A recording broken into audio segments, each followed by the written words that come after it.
What is going on, All Terrain Nation? Whether it be two-wheel drive, four-wheel drive, or these badass cars, trucks, SUVs that you all get to drive, this is your All Terrain Nation, presented by, I don't know, Eagle Rare tonight, man. I talked to some people about sponsorship, but I have commitment issues. What's going on, Mark? How are you doing tonight, man? It's another great Sunday night. A little more rain, a little cool weather here in Middle Tennessee, but it's another beautiful day.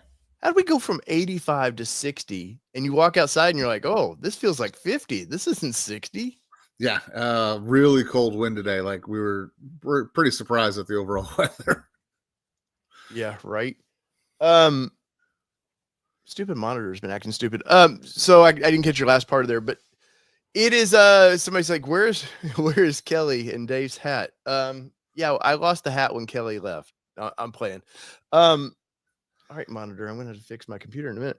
But no, like, so Kelly, Jess, and them, they'll all come in at certain times, but we're trying to slim the show down just a little bit for the time being, just to kind of not so many opinions, maybe just to focus. I have a hard time focusing. And if I can't have Mark there, Mark's been able to keep me focused a lot of times. If you've seen the video tonight, that was usually Mark going, all right, now we're going over here. Dave Squirrel over here. Come on. But yeah, so we're trying to slim it down just a little bit, but definitely Kelly and them they're still going to be on the show from time to time. But and Allie will be here as well, especially when we're talking Ford stuff. She's definitely going to be involved. But we're taking the dude approach. I don't know what we're doing here, Mark. I don't know. It's wild. It's a whole new concept, That's right. Kelly said it when we were at where did we go last year to Vegas? SEMA. Yeah. That I was keeping you focused and running straight. You weren't so squirrely. So we'll see if we can stay on topic and see how the show flows without Marital Nation popping up and right. Well, I mean, so the topics tonight are what Volkswagen. I don't know what we're talking about tonight. Well, a little walk around. We dropped and released our walk around video from Supercell and see if we can't make heads or tails of a clean slate. Right.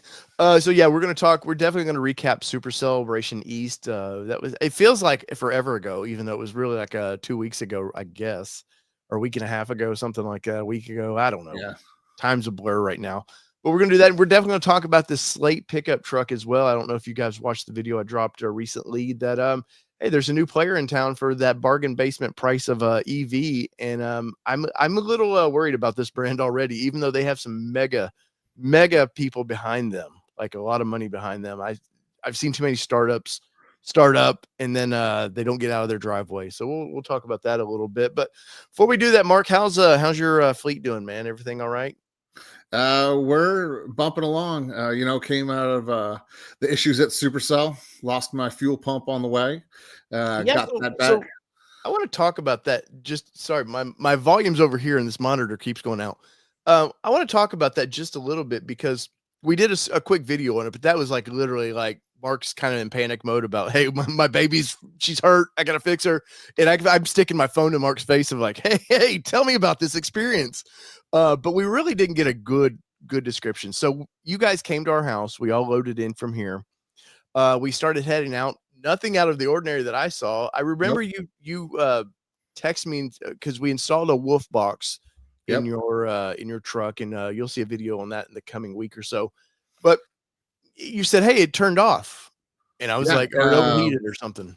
Yeah. So driving along, we were about 2.5 hours into the trip, and all of a sudden the wolf box turned off and then came back on, and it has a timer on it. So I was watching that, and every 3 seconds it turned off, reset, came back on, and put my hand up on it, and it was hot. Like that thing was overheating hot. And I don't know if it was because of the angle of the sun coming through, hitting the wolf box, because as you guys will see in the video, I didn't mount it traditionally where you strap it and you have the OEM rear view mirror blocking some of that sun. Let's be honest, the most goofiest way possible. Like, yeah, 100%. And I'll be honest, that's why it probably wasn't in my vehicle, because I was like, I'm not strapping this thing to my mirror that's already there. And Mark's smart enough to go, no, there's probably other ways to do this. So the sunlight coming through and then it running in 4K, of course, that processes a lot of heat. So it might have been a combination of things. On the ride home, no problems. Never shut off, never overheated. So I think there was probably a couple factors that caused that. But I texted you and said that. And then almost immediately after, Pressed on the pedal, no go juice. And you were in the fast lane. Yeah, I was all the way in the left lane, cruising around people. I mean, we were booking it, trying to get to Supercell. So 75, 80 mile an hour, and I'm pulling a trailer in the Raptor. Yeah. So I was cutting through traffic, got all the way to inside lane. And then, like I said, dead pedal, like no go juice. Did it burble? Did it like gurgle anything? Nothing. I mean, usually that's kind honestly of a carburetor. I almost feel like I heard something like a pop or something. That kind of alerted me that, hey, something just went wrong. And then I noticed that I was losing speed fast. Big tires and everything else slows you down quick. And I knew immediately, like, I have to get off. And there was timed it perfectly. There was a break in traffic. I just whipped it to the breakdown lane, got all the way across and stopped. I'm assuming military training helps you read situations really fast too. Quick reaction speeds. And then, so as soon as I shifted into park, it said to shut the vehicle off and attempt to restart. And right as soon as I saw that, I was like, I'm in trouble. So before you get to there, you got a 2.7, early 2.7s had and I mean early, I'm talking like the first month or so, had an early detonation issue, a valve issue that was causing some issues. Was that going through your mind at all? It was. Like, I started like instantly playing like, what is everything I've read from Ford of any sort of issue that may have, what electrical, what valve, what anything. It was great because Jess called me and she's like, because I'm looking as you're driving, I'm because I constantly, especially when I'm convoying people, I'm keeping an eye. I was out front, I was keeping an eye on where you guys were at. You did get stuck behind some traffic a little bit, and then would catch up. And Jess doesn't like to run the speeds I do, I think. So she wasn't going to go faster. We could have went much faster. But so I saw her back there, and y'all were kind of in traffic, and I saw her flash her lights, and I just thought, well, she's telling the vehicle, whatever, come in, whatever. So I didn't pay honestly any attention. And then all of a sudden the phone rings on my part. She goes, Mark's on the side of the road. And I hear you, mother F, like you were mad, man, of like bad gas or something. And I told Kelly, I was like, uh-oh, this is bad. Yeah. Well, and that was my first, I mean, we had just filled up. And so my first thought was, because I have no indication that, I hadn't had any sputtering, that the fuel pump was like on its way out. So my first thought was, oh crap, we got bad gas. Yeah. And then I was like, as it kind of settled in, I was like, well, it can't be, because all three of us filled up from the same pumps. So if I had it, you guys all would have had it. And when I hit the start button, and you heard it when we got over to the dealership, it was making all those noises trying to start. Like everything sounded normal, just wasn't getting gas. But the luck of it all, though, that we being so close to a dealership, like had we went past Cookville, we'd have been hosed. Yeah, you're screwed. I mean, I think there is in Crossville, I think there is a dealership, but it's not as accessible as that one. This one, ladies and gentlemen, was right at the interstate where we got off. Like I pulled over and I saw a dealership over there, and Kelly goes, well, maybe we should just drive over there. I was like, well, let's just see what they're due. And then you called about a tow, as one should in that situation. And what did they tell you? So I got on the Ford Pass app, roadside assistance. We all have it with the Ford Pass app. And Ford was super fast. They're like, hey, we've got it. We're assigning someone. Hey, your person's been assigned. And then it notified me that it's 120 to 150 minutes. So 2 to 2.5 hours. They said to call to update your location. So I called the tow company. And he said, I got one ahead of you. It's going to be at a minimum an hour and a half. And I was like, what do they have? One guy in Tennessee? Yeah, seriously, in a 100-mile radius. Right. So we went with plan B. Well, this is where being a brand ambassador came in very, very handy. And I know they just stopped doing this program, but Jess came through in a nice way. A huge clutch. She actually, balls of steel, reversed down the highway about a quarter mile to get back to me. And because this guy was like, "Oh, y'all just go on." I told him to go on. I said, I got to figure it out. I'll join you guys later, whatever the case is. Good thing you didn't now. 100%. Yeah. Because I was without for several days, but she backed down. We ran through some scenarios. And then she said, I have a tow strap. she's like, I got all this stuff from Rhino in the back. We got the tow strap out, and she literally towed me down I-40 until we got to the exit, and then up the exit and over to the dealership. Yeah.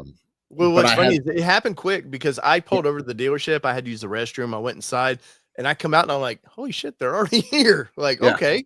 How did that happen? And it was good. I mean, we always communicate on radio anyhow when convoying, but focusing, we got on the phone that way we could have constant communication without having to hit buttons. And we just talked it through. I had called ahead to the dealership, said, hey, this is where we're at. This is how I'm coming in. Here's what transpired and what I believe the problem to be. And as I got towed up the driveway, Ford of Cookville. Yeah. Ford of Cookville, their service department threw the doors open. 2 guys came out, got right in there. I'd never seen that little thing they brought out. Oh, the power pusher thing? Yeah. That thing was great. That was crazy. It was like a Segway for moving cars. Yeah. And I mean, the guy got in, put it in neutral, and the other dude, it's just a little battery powered, heavy pusher, and just locked onto my bumper and pushed, the Bronco around. But Ford of Cookville, couldn't be a better dealership, treated us great. The service manager was personally texting me the whole time, having to order parts, and it was really a great experience, and I've given them a bunch of shout outs and videos and everything else. Hey, not a lot of dealerships would, knowing the situation. I mean, either one, they try to take advantage of the situation, and that does happen. And I don't care what brand it is, they do take advantage. But that dealership, man, when you explain the story of like, hey, what we're doing, I have a truck that we're displaying.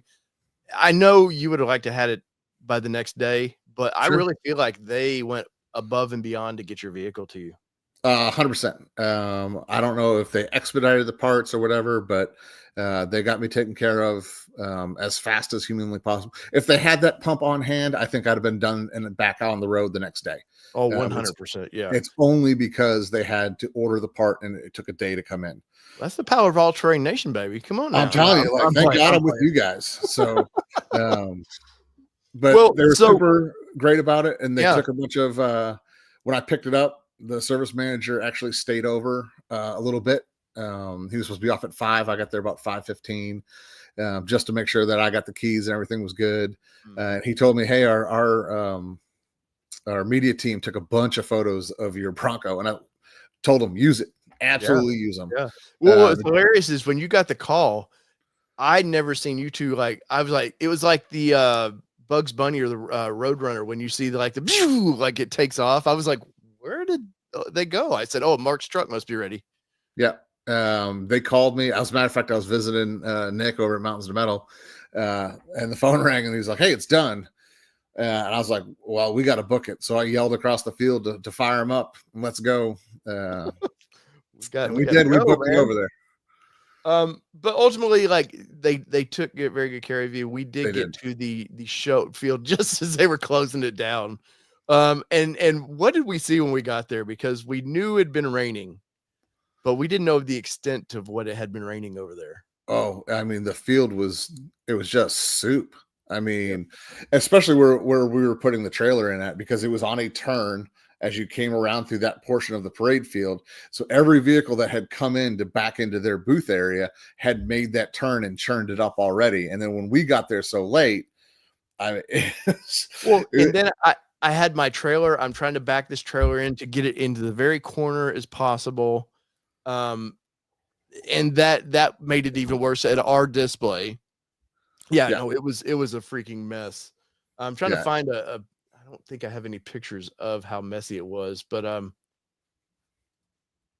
wait, here I've got something I'll show you guys. But it was, and that, I felt bad because Tom, when we were loading in, you could just see Tom's face of like, oh man, this is just not how you want it to go. And I've been there in that situation with the event that I put on. And it's just never fun, because you don't want, these are people's vacations, and you really can't see too far behind me, but dude, it's pouring right here.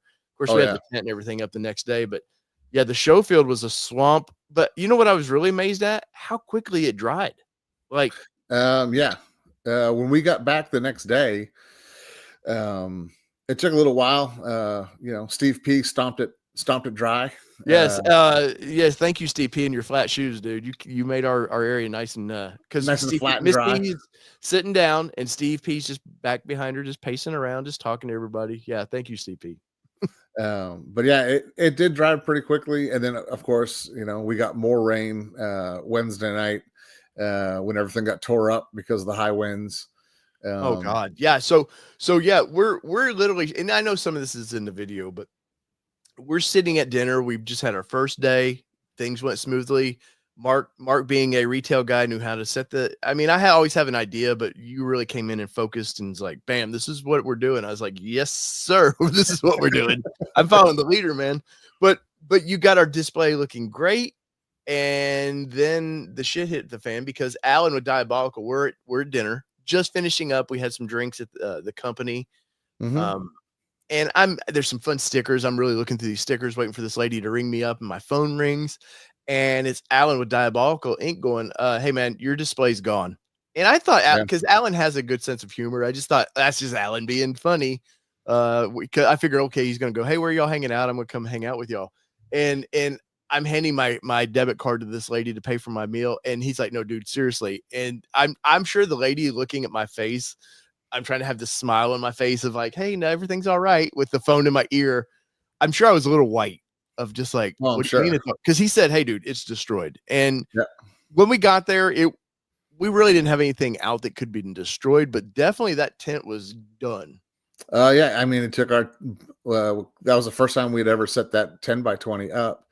And we had First staked it. time. We had drill in stakes. Yeah. And Yeah, the because winds. I went out of the way this year to make sure I had proper things to take that down Yeah. because 2 years before, I had a tent go everybody did, but I had a tent go flying across the show field. Yeah. But it broke the legs off of the drill in stakes and then folded a 10 by 20 in half. And then, but as we looked across the entire parade field, the show field, like so many tents were destroyed. So many, some people lost the majority of their product. Like, Yeah, like Quake's tent was just devastated, even Quakes, though I think um, I think they were able to reassemble most of theirs. it was an Hut R&R restoration, Hutch leather work. I mean, they left all their product out, and it's leather. Like it was just laying in puddles and mud. well, great band.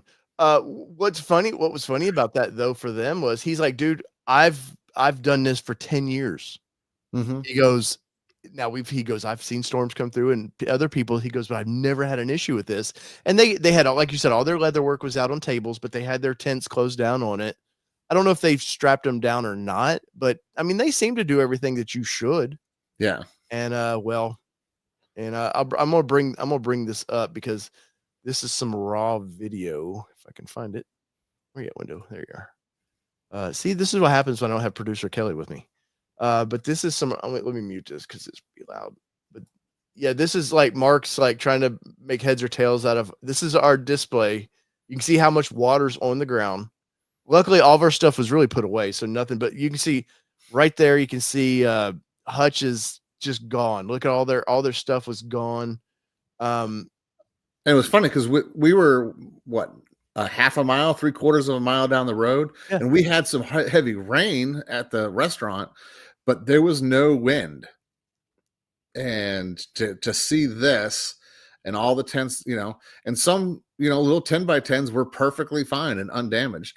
If you come around, I don't know if the video showed or whatnot, but right beside us was the Boys and Girls Club. yeah, nothing. And nothing. I mean, literally in line with our tent was their 10 by 10 for the Boys and Girls Club. And they had lowered it, but it was untouched, like unscathed. So the fact Yeah. that we got bent in half and they, no problems, just showed you how narrow that quarter of wind really was. Yeah, I think I have a short video here of the storm where we were at because I was like, "Oh, it's raining." Look at it! Look at the rain. It's fun. And let's see if I can bring this up real quick. And I mean, I know you guys can't see it too well here, but dang it. All right, YouTubes. But yeah, I mean, this is what it was just light. I mean, not light rain, but just like a heavy downpour, It really. was a heavy downpour, and I mean, we started looking outside because it was so loud of a downpour. We're like, "Hey, is it going to hail or anything else like that?" And we're like, "Oh yeah, no, it's crazy rain. The show field's going to be so muddy tomorrow." And then Alan called, and everything was messed up. Yes. We did get some. I want to bring this in real quick. Just bear with me, guys.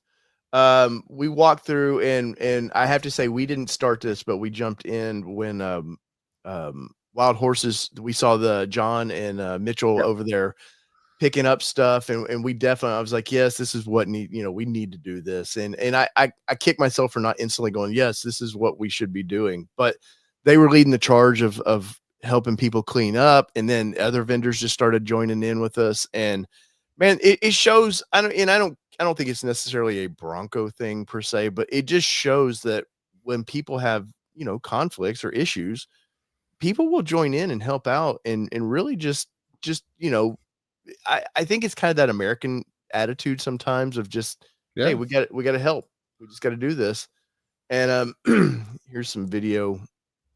Everybody walking to, like, you can see Quakes that's display. Quakes. Yeah, And I remember these people here were very happy that for one, we got the water out of their vehicle yeah. there.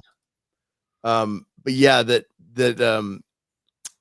I think that was Oasis, I believe, That's the vehicle. one, and we talked about it on the video walk around because in the top of that Bronco is a pool of water, and I got up on the side rail and just very easily grabbed that canvas and started massaging it up to get the water off the other side, and it had held, and that's what I'd said in the other video was great top, really nice cover, very well made.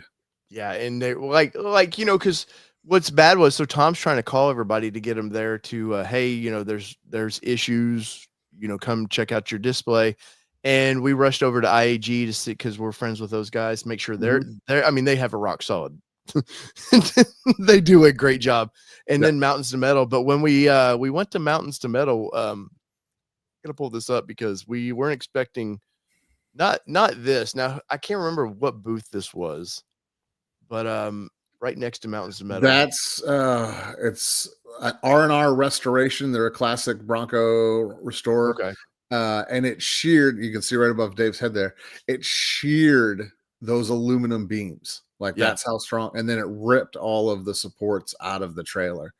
Um, they actually went to a hardware store, got some pieces of flat steel, and some self-tapping screws, and actually put giant patches on it to rebuild their awning.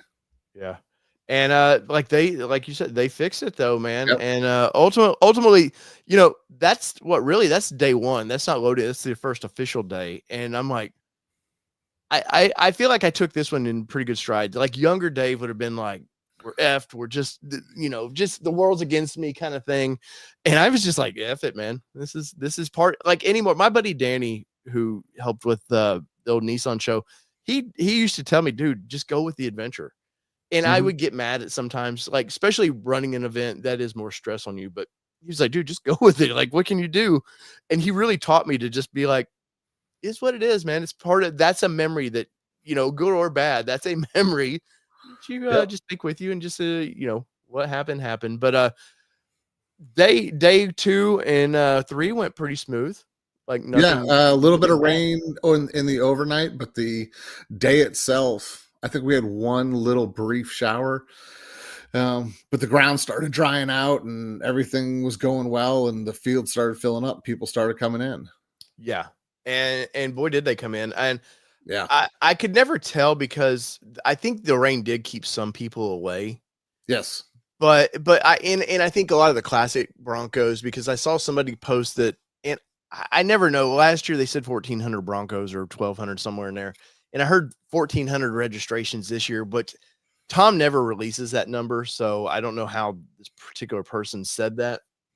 But there was quite a few people there. But the classic Bronco guys, I think, were down a little bit I would agree with that. because they don't want to bring these are restored vehicles. Now there's the guys like early Bronco John over there. He's a beater, man. He's just going to Yep. bring it out and have fun with it. But there's some people with those that, you got $100,000 classic. That's hard to want to bring it out. Yeah, I mean, one of the booths just diagonal from us, they had a classic restored one, and they said the tent, we hadn't seen it, but the tent had folded in and the rain had filled because it doesn't have a top. The rain had filled that Bronco, and he said we're trying to dry it out desperately because it's $150,000 Bronco. So yeah, those classic guys, when they have that kind of money and chrome and time built into it, they're trailer babies. Not a lot of them are driven, and they're not going to bring them out. They're not going to run that risk that a giant hailstorm is going to blow through and dimple. And I really think that would be any event like this, because I got thinking about this today. I was finishing up editing tonight's video that I dropped, and I was thinking, Jeep may have like Jeep Invasion, which brings 4,000 or 5,000 Jeeps for that area. But something that I noticed a Bronco, and I'm comparing, but only because they're kind of different vehicles. That Bronco has so many. The early gens are just so different than the early Jeeps. Like the early Jeeps from the same time period were just the damn military beater. There wasn't, like, I know they started doing in the 60s, the trucks and all that, but they really weren't till you get to the 70s with CJs, where people are just kind of starting to like, okay, this is my collector time period now. They didn't have a really modern vehicle like Bronco did.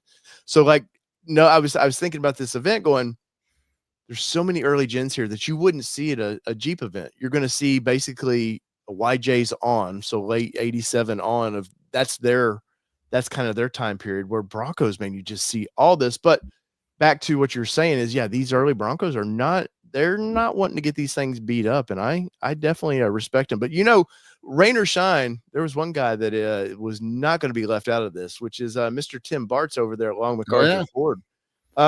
Tim stopped by. He was running. He was a day behind us, I think. So he stopped by in the booth and we got to talk shop, and wonderful guy, dude. Him and his wife are just they're great. What you see in their videos is them. Like they're like, even his daughter, like they're just salt of the earth people. So anytime I get to like actually see Tim and talk to him, man, is always a good time. Did you get to spend much time with Tim?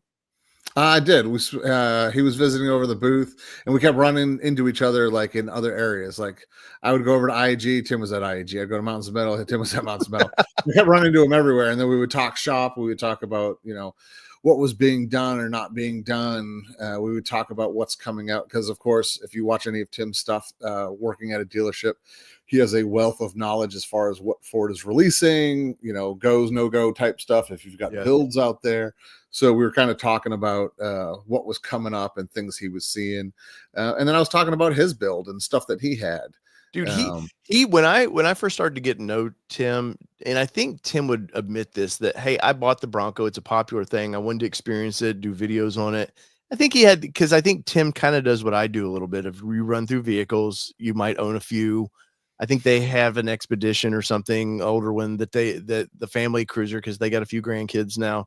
Right. I think he has some feels like that. So I think the Bronco for him was just sort of like, okay, I'm going to experience this for a year and move on. And I think he was so surprised by the community that, and once he started modifying it, I was talking to him about it, and he's like, I can't get rid of this thing. He's like, we've modified it now. I think for Tim, like, I'm speculating on this, but I think it's one of those vehicles where he first started modifying it himself. That's a little scary at first. You're getting to know that, and now he's having fun doing it. And I think the Bronco community's really opened up Tim's eyes about what car communities can be. And even Maverick, like I've seen Maverick people, he's the same way. He just loves those people and those vehicles. Yeah. And I mean, he had people from his channel meet at Supercell, and he took them out on a drive. I mean, did he really? That's awesome, man. Yeah. So, and like you said, great guy, salt of the earth, and willing to tell you, anything about anything. Like, and I think you're right. I think he kind of got, hey, I know Bronco's going to be a big deal. And then the more he put into it, the more he made it how he wanted it. He just can't stop. And of course he does all the videos for the dealership and stuff like that, but everything he's doing is for him. It's not for the dealership. He does a video at the dealership and does the install himself, so people can see what, the regular guy looks like installing it. But all that stuff he's putting in there, it's because it's stuff he and his wife want. Yeah, speaking of regular guy installing it, I caught this moment of my man here helping me out. So Mark is I talked to you several weeks ago. So Novasite, who I work with from time to time, they had a 20-inch light bar, and I was negotiating with them how to get this because it's just dropping now. They're just now starting to ship. So they're 20 inch or 30 inch. I thought it was a 30 inch. I think it's 20. Is it? Anyway, either way, like it's this cool light bar that matches the halos that I have on the top of it, and I thought this will be fun. So, the amazing people with Novasite, they were really trying to, hey, we have one in the States that we can pull off another vehicle to get it, and I was like, I'll just wait. Like it's not that big of a deal to me. I do want to showcase it because I think, especially Raptor. I think Raptor people want something different than just the normal off-road lights, and is why I put those 4.5 inch on. I want to showcase something just different looking. That's not like stupid by any means, but it's just different enough. And I thought this light bar will work out well. Well, literally a week before the event, Novasite hits me up and is like, "Hey, what else do you want? Like, we want to throw some stuff on your vehicle to showcase at this event." And I was like, you've got these little 3-inch lights. Just send those to me. I said, but send me 4 of them because 2 would look, especially at 3 inches, would look tiny. It would look retarded. But the problem is, I called Mark and I'm like, Mark, I don't know how we're going to mount these lights, dude. I said, I said, I guess we'll just drill into the bumper and just, kind of redneck it. And I started researching of who makes light bars. And literally the Friday before the event, I look at Wild Horse's website and they have this killer light bar. I don't know if I can zoom into it or not enough, but you can see it right through here. That I like things to look factory. I don't want an obnoxious bull bar on there, not because they look nice, but that's just not me. If I'm going to do that, I'm just going to redo the whole bumper. But man, they had this mount, and I showed this to you, and I said, this is perfect. And Jess is like, reach out to him like right away. And I said, hey, I reached out to him and they didn't get back to me about Saturday. And like, hey, sorry, the truck's been gone. I was like, I figured, but I just wanted to try. And so I'm talking to John, one of the local people that helps him out there. And he's like, I think we have one of those here. And I was like, what do you mean? We have these here? And I start talking to Mitch over there and he's like, yeah, it's for Allie. And I was like, for Allie? What do you mean for Allie? He's like, yeah, we're doing it for some giveaway or something that she's doing for Michigan Bronco Club. And I was like, he goes, it's the only one we have here. And I said, if I can tell Allie, because they brought it, and I don't think her event's till August. Yeah. And I said, Mitch, if I get Allie's approval to grab this from her, I said, I'll buy one right now, and you guys can just direct ship her one, and it'll be home when she gets there. And he's like, yeah, no problem. And dude, you talk about panicking because Allie's on a ride. She has so much fun with this too. Like she definitely does PR for Bronco Driver magazine, but she's also there to have fun, as she should, because she works her tail off in anything she does. But yeah, so I'm all day. I'm like, answer it, please. And you know what cellular is like out there. It was terrible. So finally, she just shows up at her booth, and I was like, and I'd forgot about this a little bit. And so she's like, hey, I'm gonna leave, and I was like, oh no, wait. And she's like, yeah, grab it. So yeah, we rushed over there, and then Mark, like you're like trying to figure this out. So what's funny is like, how do I? Not the bar itself and how to mount it. I mean, the bar is really nice, and if anybody's interested in it, it's like $100. Yeah, it's like 105 or something like that. It's super inexpensive. It's really, really well made. It has 5 probably 3-inch slots in it. And it mounts right to your modular heavy duty front bumper. You pull off the mounts right here. Yeah, like it the bolts are already there. 2 bolts on each side. It's super secure. It tucks right up to that lower valance piece. Definitely was not designed for Raptor though. No, because Raptor has a little bit, like you can see it right here, some padding for trying to squeeze any kind of miles per gallon you can out of this, but it fit perfectly. We got it tucked as far as back, and then I had to create a wiring harness. So if you look at Novasite, and it's like this for most companies, every set of lights comes with one wiring harness. And I didn't want to have 2 harnesses running up through the engine bay. So I did a little MacGyvering, figuring a few things out. Luckily, I knew Dave gave me a heads up about wiring the stuff in, so I brought my electric kit from the house. Had all the right stuff with me, and then because I told Novsite, I was like, I will get, and dude, the package came in the day before we were leaving, so like they did an amazing job of like, hey, we're gonna work with you, even though they gave us promotional materials and the same thing. Yep. Like, not, I won't say last minute because it was last minute on me asking them, but yeah, they really came through, and at the end of the day, the lights look great. I do think, I haven't told you this, I do think I'm gonna take these two on the pillar and put them in the middle, and then bring the two of the little ones. So I'll have two of the little 3-inch here, those big kind of bar like down there. I think it might look a little better than what we have, but I mean, they were willing to send me whatever, like they were like, hey, 6-inch lights. And knowing this mount, I think 6-inch would have worked out great. But dude, they 100% worked with me. And that's why I know they're an overseas company, and everybody's like, oh, working with overseas companies. But honestly, I don't care what rigid says. There's rigids right here. Guess where they're made? They ain't made in America. I can guarantee you that. Yeah. So with lights, I like working with companies that I get hit daily by these companies like, hey, will you review this product? And it's usually just garbage. And so that's why you don't see like a lot of that stuff. You'll see me with Set Power, and maybe down the road we'll do Ice Co coolers. But that's why I don't go out of my way to work with a lot of those people. And these lights are high quality. It's not that, Mark, do you ever remember those light bars you could order for like $40? And it was a 40-inch light bar, and you get it and you're like, okay. And then in 2 weeks, there's condensation all through the light bar. They're just garbage. Those days are, I think, for good companies are gone.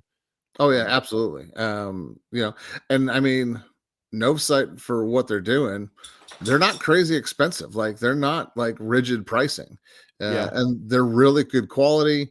I mean, I've got them on the Ranger. I run them daily. No condensation, no problems on the Ranger, on the X series that I won last year.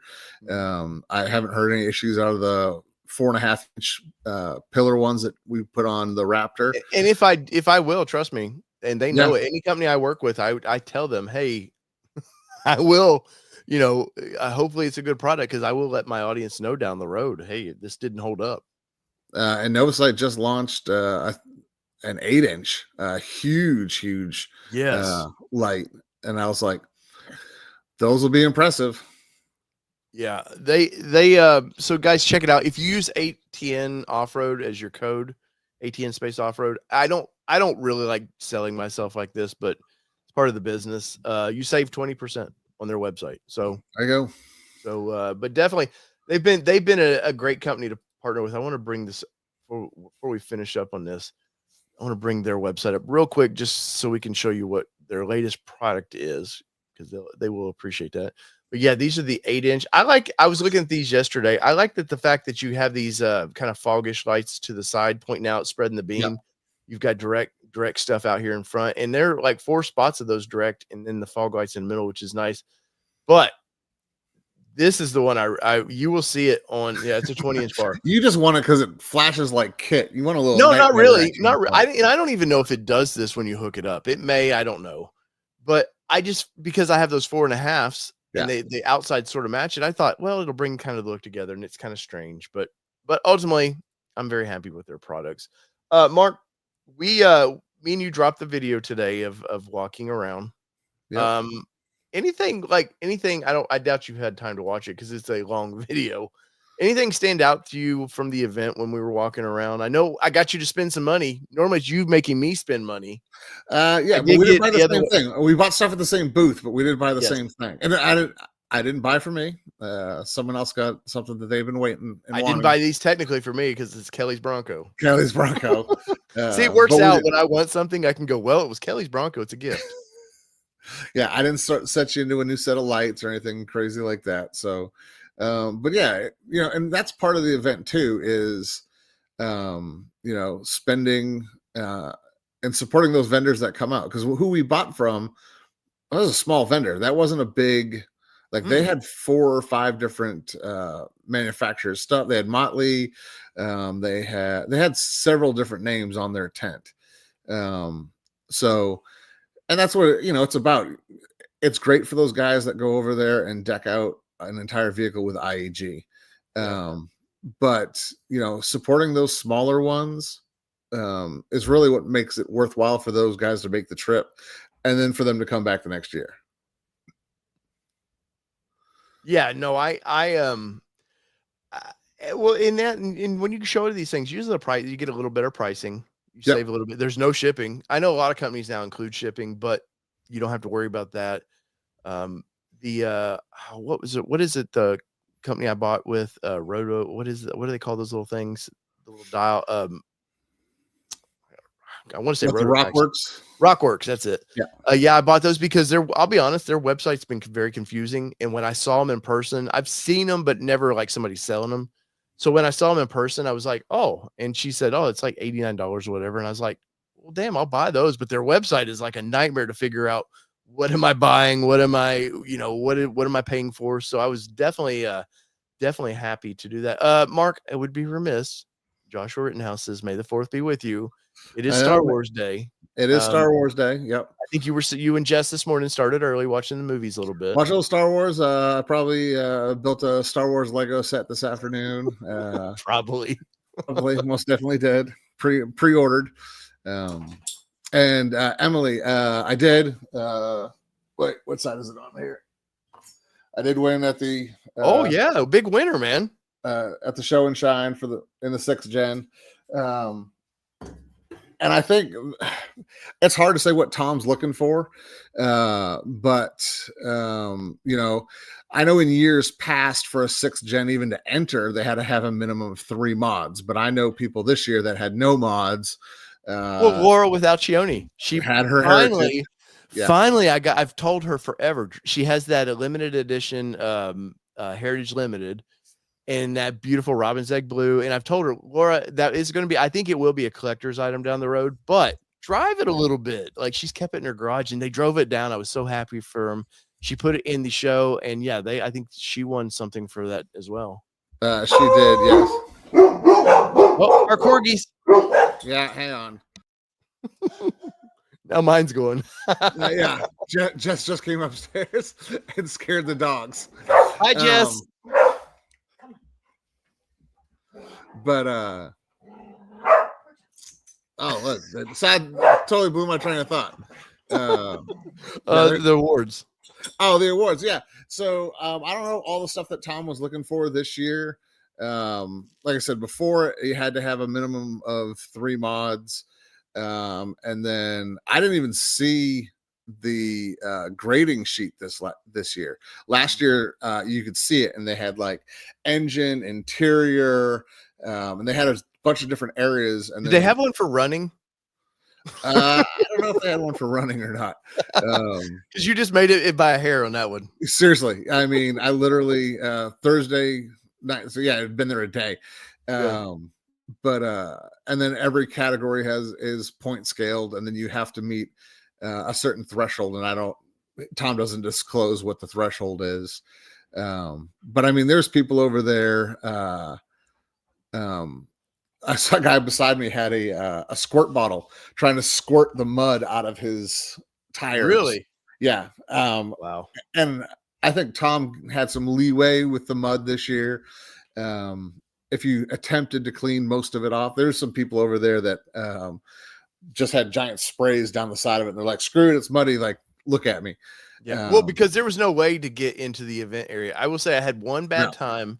It was day 2 of trying to get into the event area. And Tom, one of his people that normally helps him, misunderstood something. I went and sprayed the Bronco off, not completely washed it, but tried to because the event area was so muddy. Yeah. You're going to get a little mud. But this guy sent me across town, it seemed like, to get into the event area. By the time I got there, I was mad and I was splashing through mud, and mine was just filthy. So I can imagine a lot of people's was just, even to get in there, had to be so muddy. Yeah. And yeah, the entrance to it was a giant mud pit. Rob, who had a great birthday party with us. Yes, happy birthday, sir. Rob showed up dirty. He said, hey, it's muddy on the field, it's muddy on the trails. That's what you get to see. Right. So I was amazed. There was I did hear people complaining a little bit. I think newer people to the event. Yeah. of like, oh, it's so muddy. And it's like, you're in a, you're at an off-road event. Like, let's be honest. Like, this is probably the only time that Bronco's ever getting dirty. But like, you're got a 4-wheel drive. You'll be fine. A little mud doesn't hurt anything. Well, and those people that were complaining didn't realize like how to put it in 4-wheel drive or turn on a locker. We're spinning and throwing mud everywhere. Yeah. And that's what they were complaining about. But and like I said, to end the topic on the awards, like I don't know what their criteria is. I don't know, my my engine bay, we've wheeled, it's full of mud. I'm not going to I'm going to rinse it off and stuff like that, but I'm not going to get in there with a brush and a rag and wipe, all the downpipes and everything. Like, it's just not. Like, I'm going to knock off the big stuff, clean up the airbox and stuff like that. So there's mud in my engine bay. There's dust. It's just going to stay that way. And Tom, he told me last year that he doesn't really ding for that because he likes to see a Bronco that gets out there and gets used. Tom's a huge proponent for the Bronco community, and he's not just about having show ponies and museum pieces. He wants to see them out there on the trails. So he doesn't take a lot off as far as the engine bay, but Mr. Ford Video Guy's in the house now. Tim Bartz, you just missed out about 15 minutes ago. We were discussing the amazement and wonders that is Tim Bartz with that's right, Long MacArthur Ford, who I've now dubbed. He is the man for ordering. He is the legend of ordering. So if you want to order a Ford product, go see him. Definitely check him out. Let's see. So this was a great day right here. This was your Bronco's back. You're getting to show it off. We're warming the vehicles up. I just happened to notice that it caught a little bit of that's how early it was, like a little exhaust there. Bronco's looking good there, Mark. I must say. Thank you. I do like the grill setup you have now, because you did hit a deer this year, or a deer hit you. We'll say it suicided itself, maybe. Yeah. But yeah, no, like this was gonna be, and I know that I was happy for you. I was sad that your Bronco wasn't at the event for 50% of the time, because so many people came up, which has to be a point of pride for you of like, hey, where's your Bronco at? I want to check it out, what you've done to it this year. And I've got this plain Jane Raptor over there that's getting no attention, and they're like, I want Mark's Bronco. I don't care. It's 2-door, so it's already unique. It looks cool. The wrap, and you were itching to show it off too. I was. I mean, a lot of hard work there. A lot of hard work in it and whatnot. Other than the wrap, I do all my own work. I'm not doing the work that's coming up for some stuff I've got. I know it's coming up too. Yeah, it's coming up. And when that gets done, I am not doing that work. I've done it before, and I know my limits. And if I can afford things, well, it's not just that, anymore. But it's the time. It's the same stuff that you and Kelly run into, trying to run ATN and softball and regular work lives. Like, at a point, your personal time is money. Mm-hmm. So having someone do some work for you. I told a lawyer that one time. Yeah. I said, hey, I got in a car accident, and he was like, well, what's your time worth? I said, what's your time worth? Because that's what I'm a professional in my field. Like, I'm worth every penny of you are. And like you said, I even value my downtime, which I don't get any. This weekend is the first down weekend I've had in a while. Yeah. And dude, it's a couple $100 an hour. That's what I value my time as. Absolutely. So, I was excited to have, and I was really, and I've said that in one of my videos, I was really humbled by the community, because they came up and, hey, what's wrong? What happened? And they wanted to see it, but they were concerned about, hey, is it something serious? I had people from the Northeast Bronco group that were like, where are you out on the highway? Do I need to come and wrench on it? Like, people, offering to come and do whatever it took to help get me back on the road. And that just speaks volumes to the community as well as a whole, and everyone's willingness to help out and do whatever for whoever. Right. I want to give a big shout out here. I got to bring it up, but I want to give a big shout out to Miss Maya Nice. There's Michael Nice and his daughter, Maya. Maya is probably our biggest fan ever. I think she's in the chat now. Awesome girl. Michael, who is, his name does actually fit him. When you talk to him in person, super nice guy. I know he loves to give me hell in the chats, which I do appreciate. But I want to say, and this is the stuff I love about the community, Mark, as we kind of wind down the talk of this one, is like the people that because you're officially with ATN Off-Road now, like you're getting to not like, ooh, the appeal of this, but people come up to you, you're getting you and Jess get to be on the show now, and people want to come talk to you. And it's special when they want, hey, can I get a picture with you or whatever? And Maya's always, she comes up to us every year. She It's great. other than the dude, the Harry from what's the band, the boy band she was talking about, which is her favorite, the little English band. I forgot. But we're definitely some of her favorite people, and she's definitely some of ours. The Petersons, they came up to us, having a good time. And I too love, like, people. This is going to sound awful, but people come up and go, "Hey, can we get a picture with you or whatever?" And I love to do that. I'm nobody by any means. Mark's just a normal dude. He puts on his ATN shirt just like everybody else would. But I'm not one of those who's going to force you for my social media. Please come take pictures with me, which I've seen some of that out there. But like the Petersons, all these people that come up to us and want a photo, happy to do it.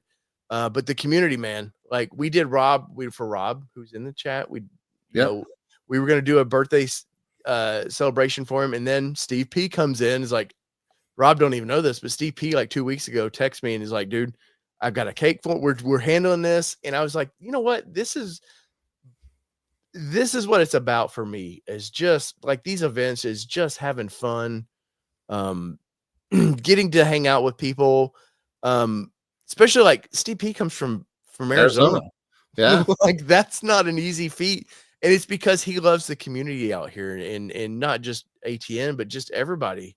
And it was fun. Like we made new friends this night. Right. The lady and her husband that had the Bronco Sport, that they were sitting by themselves going, "Oh man, what did Steve P say? Something about, I wish we had people to hang out with like that." And Steve P heard him, and Steve P, being this Italian dude, is going to go talk to everybody. Yeah. And brought him into the group. And was like, no, come on, you are part of this. Like, come hang out with us. But yeah, like everybody here just had a great time. I love it. I hope you and Jess getting to have some of that this year really enjoyed that. Clearly, they love your Bronco.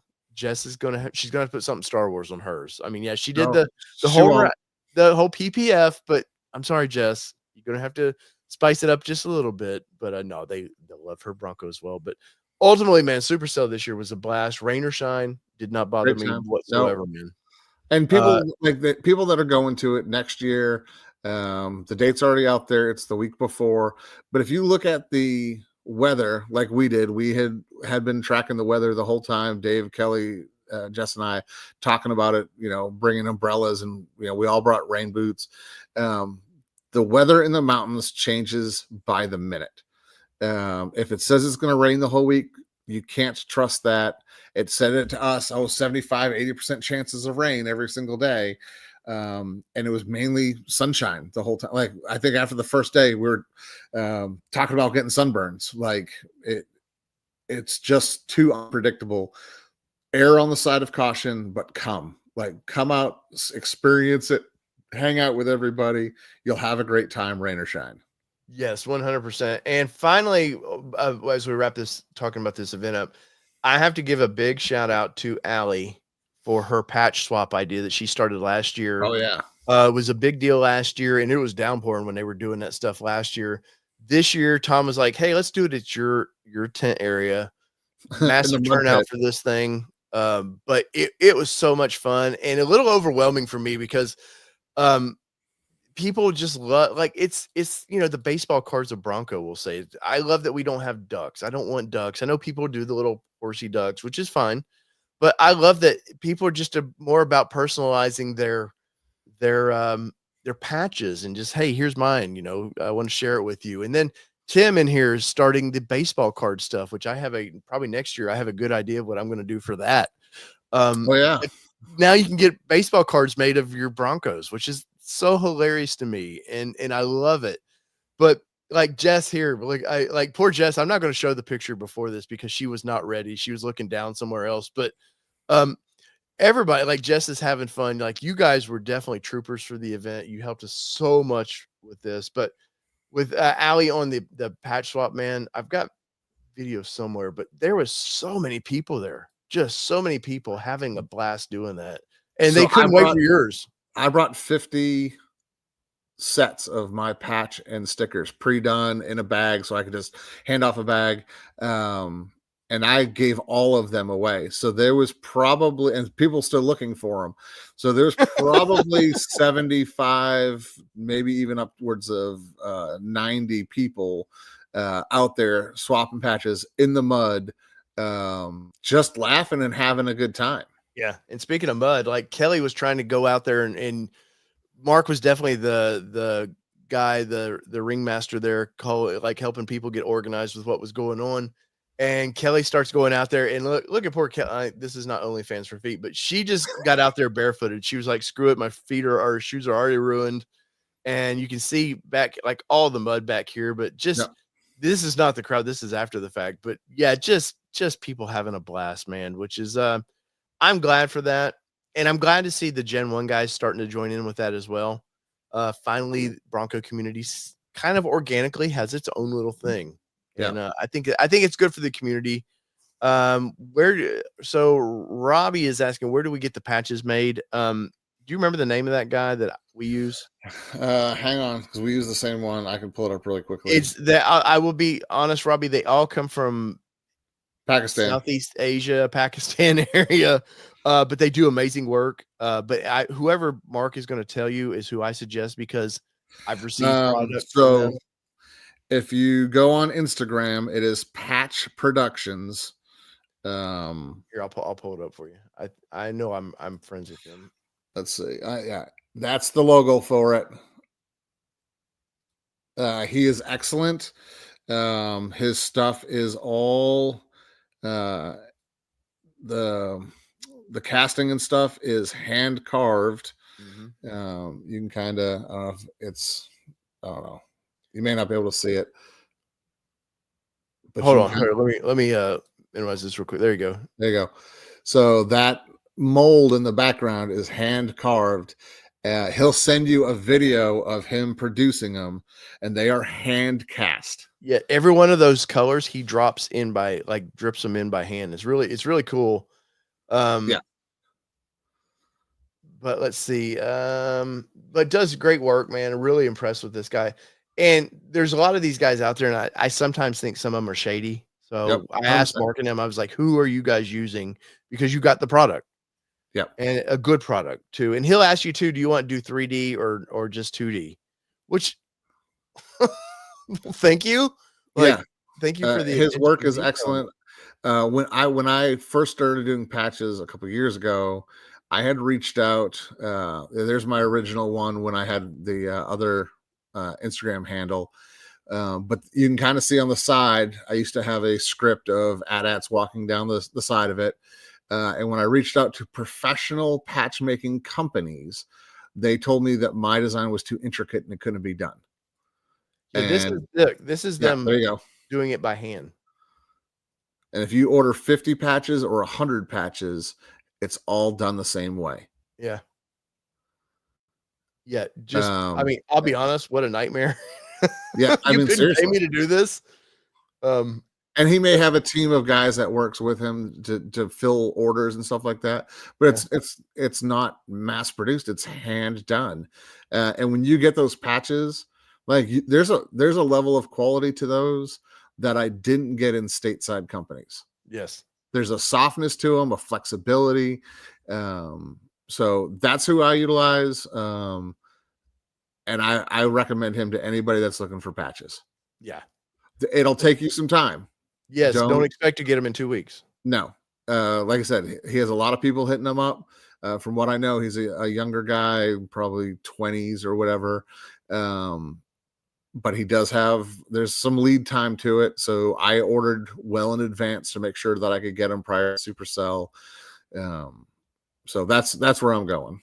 Yeah. So that's who everybody is using there. This year's event, home run for me.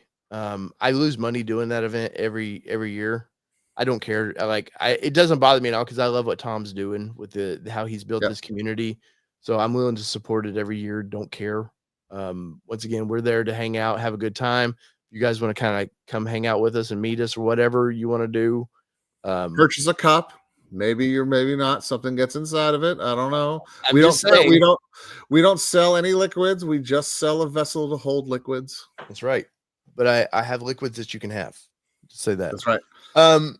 So yes, definitely that's a lot of fun. But dude, we wind down every year. It's sad. Our final day, Jess had been all over us. I've never seen a bear.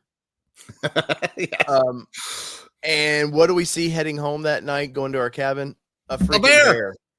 And you caught it with the camera. I know it's too hard to ask now to see it, but like with the wolf box, a clear vision of this bear, and you're like, get a Texas or whatever. There's a bear in front of us, and I watched this bear tumble down this hill, like, and then I stopped and looked, and that was probably 40-foot drop straight down, and that poor bear had to beat the shit out of himself falling down this damn hill. If you follow Unbridled, Jess's page on Instagram, I think she posted the bear video. Let's see if I can find it. I can't remember if she did or not. Yeah, she did. Let's see. And of course, the quality of this is because she filmed. You can see it at the front there. It goes over the edge. I turned on my light bar to try to see him better. Yeah, and this is like in this area, guys. This is normal. Yeah, like for me to not ever see a bear over in this area is unnormal. Like this is, there was several people that Osi had a bear in her brand new Bronco, hardtop Bronco. Bear opened the door, and there was, I want to say, probably close to half a dozen Broncos that had bear activity. Osi did all the things. She took all the food out, but she left her doors unlocked. And those bears are smart enough to know they'll keep hitting that door handle. They know what to do. Yep. And got in. She said didn't tear up anything, luckily, but just walked around, walked out.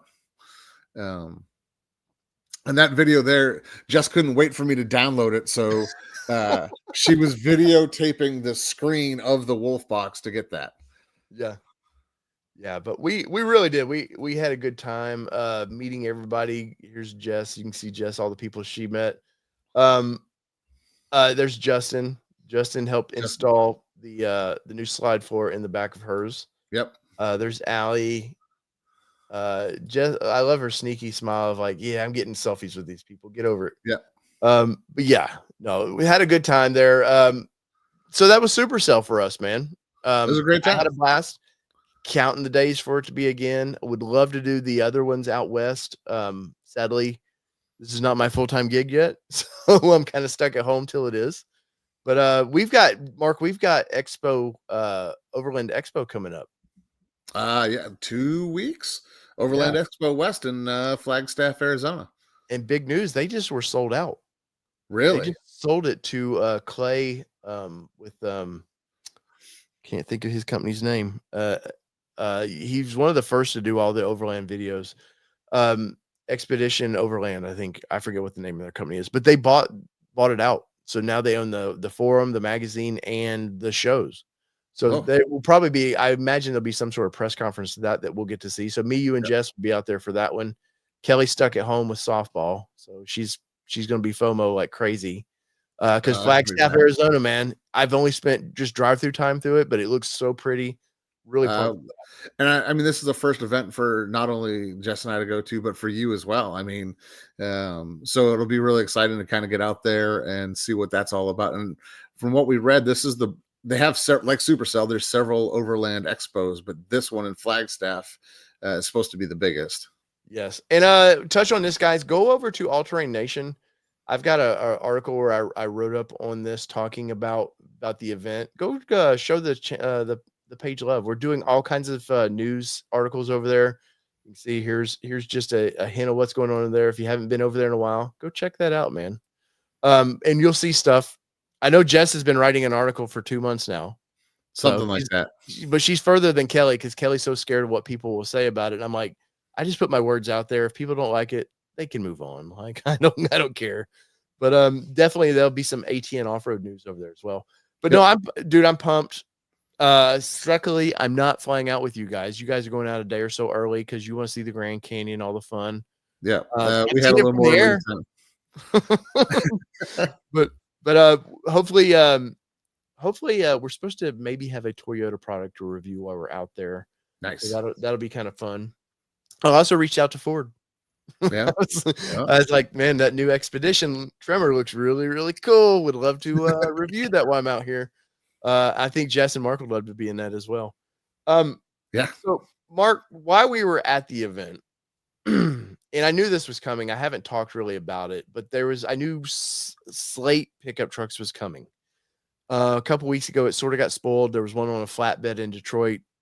Mm-hmm. I'm not sure where it was doing in Detroit, but I don't know if they did the reveal there. I didn't get invited to that press trip, nor would I have went because the timing would have never worked out. But Slate EV, man, I want to bring this up here, and we're going to talk about this a little bit. I tend to talk about startups, especially an EV game, because they're fascinating to me because they start up with big ideas and usually fail really quickly. Canoe, who I did want, I followed Canoe since 2019. Yeah. Was interested in the little quirky van.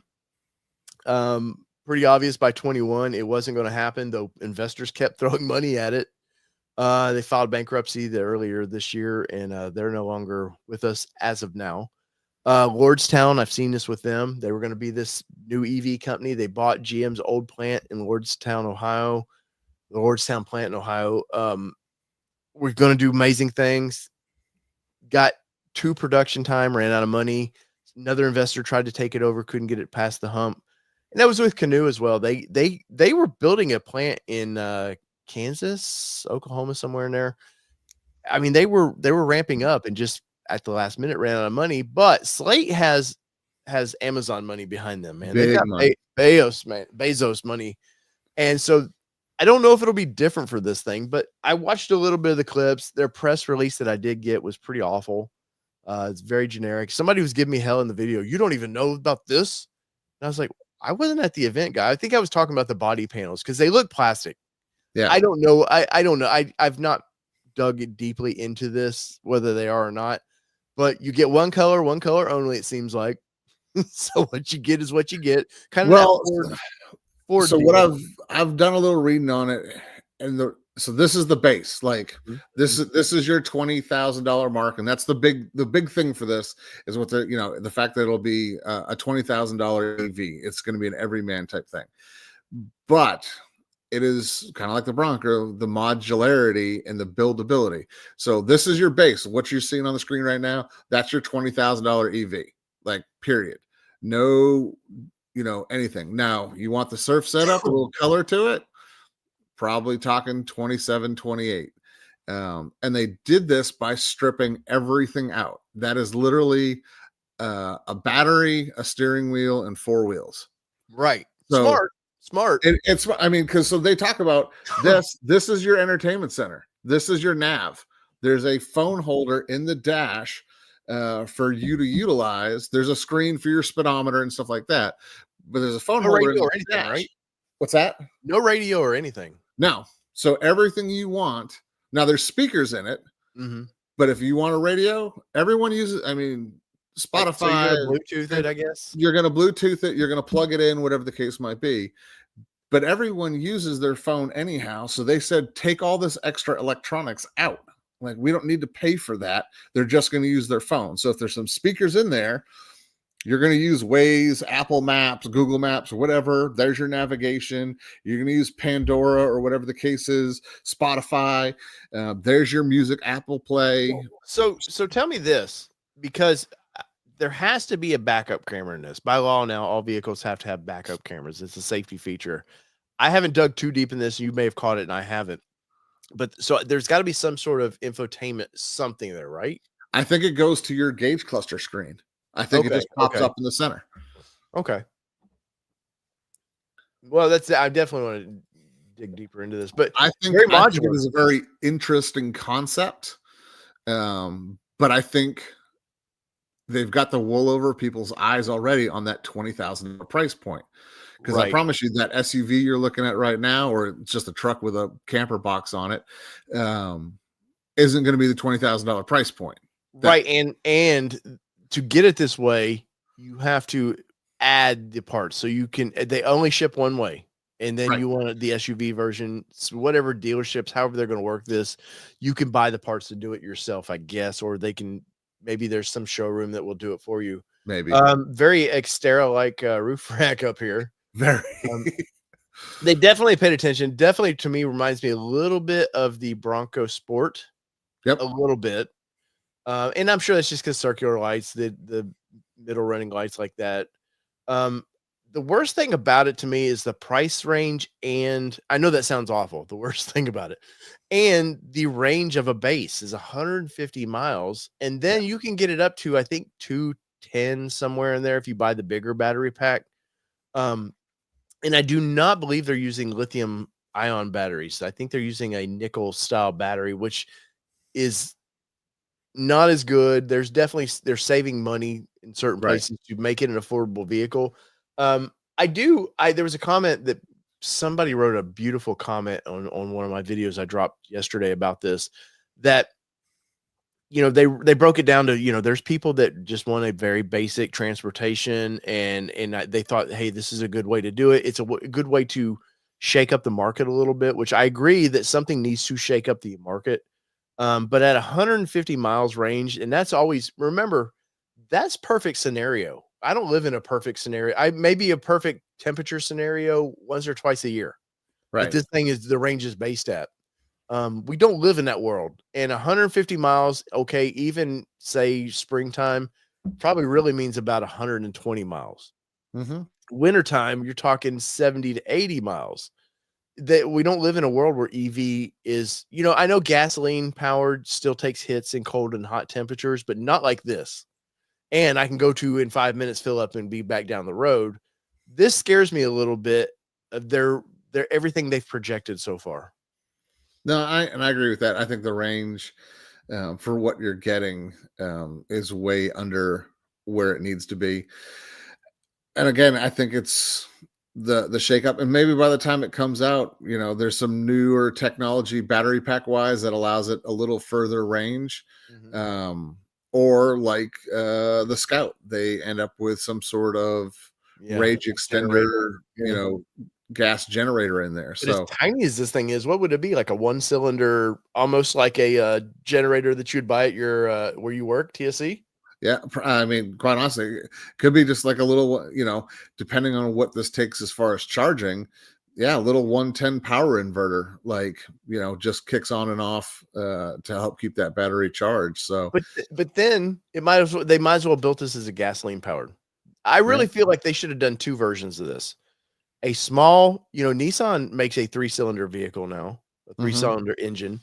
You could do almost a 2-cylinder something in this for what it is, the tiny size that it is, because this is the size of the old Nissan hard bodies, the Toyotas from the mid '80s. That's the size of this truck. So, and I've been itching for a small vehicle like this, so it's kind of appealing. hmm But I really do feel like if they would have done a small gasoline powered version that still maybe got 200 miles range, I don't know what the range could be, and then do an EV power one, I think, okay, then this thing has a chance to make it. um, yeah, I think so much legislation and everything else is forcing the market with the EV that you're going to get enough companies, like you said, to try to just shake things up and start jumping up and down and say, well, I'm an EV too. I mean, that looks like a Bronco with a slant back on it. Right. They're obviously looking at the market, but like to your point, if that's supposed to be what they got skis on the top, you're Yeah. not getting to the top of you're not getting to the slopes in 150-mile range EV. Like it's just not Well, happening. then, it shows looks like a BF Goodrich style tire on there. Guess what? Those are heavier, Heavy. Yep. and the aggressive tires are going to be less efficient for rolling. Like, Yep. so then it looks great, but then, that is a 100-mile range vehicle, which is not practical by any means. I I 100% agree. Um, I think they're just trying to show the variations. Um, I think they'll have to have some sort of, hey, if you add X package, that causes the range to become this. If you add this package, it becomes this. Well, they do have an extended battery that they're you can buy, I hmm guess, but even that, it only is like 50, 60 miles. It's not a ton. Let's see. What is Douglas saying here? That's what I was just reading. The Slate pickup will be built at a factory in Warsaw, Indiana. It will be assembled in the former a printing plant. The plant is located. I'm not going to attempt to say that. Nope. A 1.4 million square foot facility. Well, they're going to print these things out, I guess, to make them affordable. Right. Make copies. Copy paste. Hey, I'm happy American, Yep. potentially American made vehicle. Because something like this, you would go, okay, it's going to be built in Mexico or somewhere. Of course, the way the tariffs are now, they probably, I guarantee they had like 4 different versions of where we could build this. And when the tariffs hit, they're like, bam, there's where we're going. I gotta play for it. Yeah. Yeah. It does look interesting. Yeah. And I'd like to see kind of, where it goes. I mean, Canoe was around, like you said, from 2019. We've seen others come and go in that time.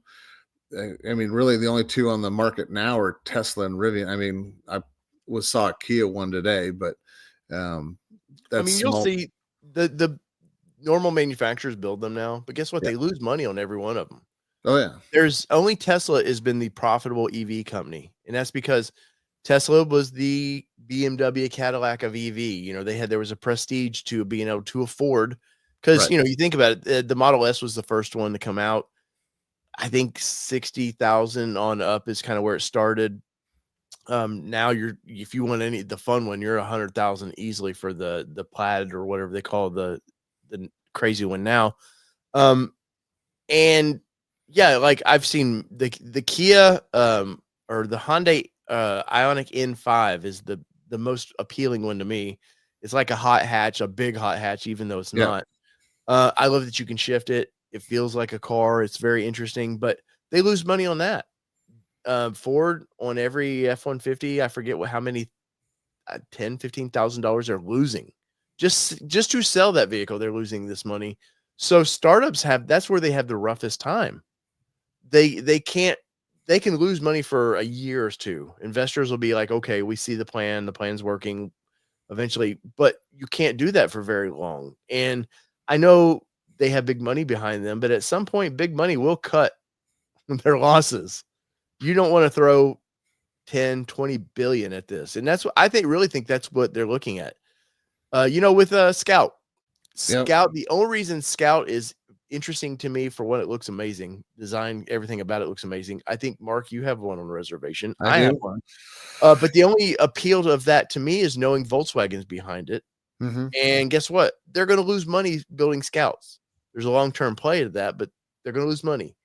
Rivian. I wonder if some of the investors in Slate are hedging their bets on the losses to offset other, for those big time investors. Like sometimes the loss is what's planned; it's what's looked for. Yeah. So are they betting on the loss to offset, tax implications and everything else to make things, and no one wants to go in on a losing hand, but sometimes these guys go in on some of this stuff expecting the loss, and then they can report off a loss and kind of lower some other stuff. So, sure. And not to beat this thing up, somebody posted we should be rooting for this vehicle. And in one of the comments today of the videos, and I was like, you know what? Yes, we should be rooting for this, man. For one, I love innovation. We need something like this to shake up the market, to tell, look at our Broncos that we own. They're to replace those now, like Jess did. It's stupid expensive. More than really, even though I love the vehicle, if I had any brains about me, the Raptor makes no sense at the price I paid for that vehicle at all. Now there's smiles per car payment. Yes, like I still love the vehicle, but if I look at what just transportation, what it is, just stupid. So something like this, or the Maverick, I know Maverick's going to come up in conversation with this, because probably Ford should do a Maverick, a complete EV Maverick of some sort, just for their portfolio. But no, they sell a shit ton of Mavericks, man. And $20,000 to $30,000. Now you can get into $45,000 for a Maverick. The price point of this is scary to me, because they're relying on government kickbacks to be there when this comes to market. And guess what? I'm not getting political, but I will say the current administration, even though Elon seems to be like looking for tax cuts a part of it, they are not interested in EVs. And which sounds weird because Elon being kind of trying to help save money there. They like the Trump administration has no, I won't say love, but they're not interested in helping EV right now. So Right. this company's really relying on those tax credits to be there. So when they say 20s, I think they mean 30, hoping to mid 20s with the tax credits. Offset. Yeah.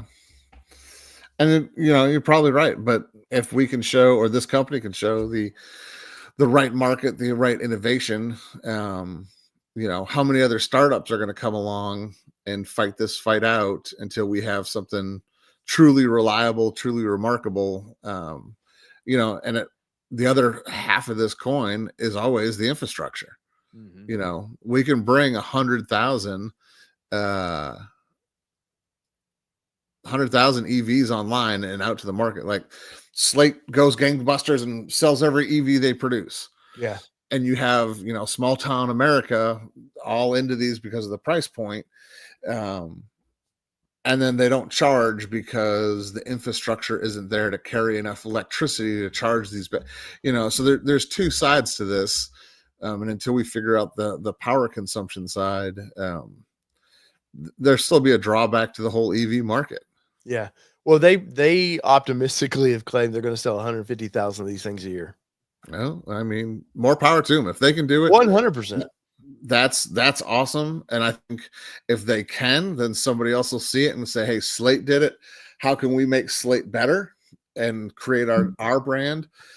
And like I said, and then all of a sudden you've got people that average $100, monthly light bills having a $300 light bill. Shit, what's $100 one? I don't know. I'm just saying, like, there's some out there. Yeah, I want to be those people. Because I just saw my last one from the previous cold snap we had, and I was like, $400. Jesus, what? How much? Like, of course, I have this massive studio too, so probably that doesn't help. I need to turn a few things off or unplug them. Right. But no, like this is interesting. They definitely are paying attention to the market, and they're like, let's make the Swiss Army knife of electric vehicles. Basically, it can do everything. Wonder it doesn't have a waffle maker in it at some point too. I think it's great having that level of customization. That's the word. They got the stripes like I got on the right. I know. You should be happy. A Slate freewheeling package. Maybe don't do it on the wheels though. Look, they got it on the wheels. Like, can you imagine? It's like a hypnotist thing when it's driving down the road of like, oh, that'd be awful. But I like that level of customization. And maybe they just threw this designer and said, hey, here's the base. Show me as many designs as you can. And we may never see 2 of these. Yeah. As far as supporting the right add-ons, but or you'll have a bunch of aftermarket companies.